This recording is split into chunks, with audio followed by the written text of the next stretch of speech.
Advocate আপু তার বান্ধবীর জন্য আমার কাছ থেকে এই এমব্রয়ডারি কাজের রুমালটি অর্ডার করে নিছে।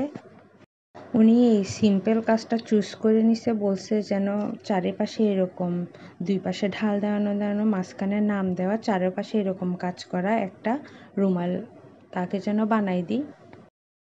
এই রুমালের কাজ করাটি ছিল পুরোটাই কাস্টমাইজ করা।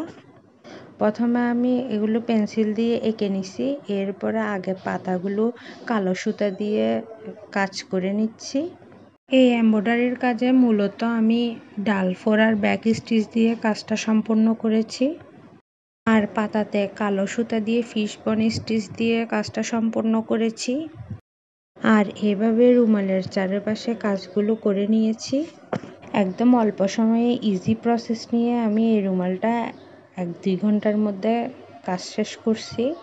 যখন পুরো কাজ কমপ্লিট হয়ে আসবে, এরপরে আমি মেশিনে বসে রুমালের চারপাশ সেলাই করে নিছি। দেন রুমালের চারপাশ সেলাই হওয়ার পরে আমি আয়রন করে নিয়েছি। এই তো হয়ে এলো আমার কাস্টমাইজ এমব্রয়ডারি রুমাল, একদম সিম্পল এবং ইজি প্রসেসে। আচ্ছা, আপনাদের কাছে এই এমব্রয়ডারি রুমালের ইজি প্রসেসটা কেমন লেগেছে অবশ্যই আমার সাথে কমেন্ট বক্সে শেয়ার করবেন। আজকের ভিডিও এটুকু, অন্য সময় অন্য কোনো ভিডিও নিয়ে আবারও আপনাদের মাঝে চলে আসব। আল্লাহ হাফেজ।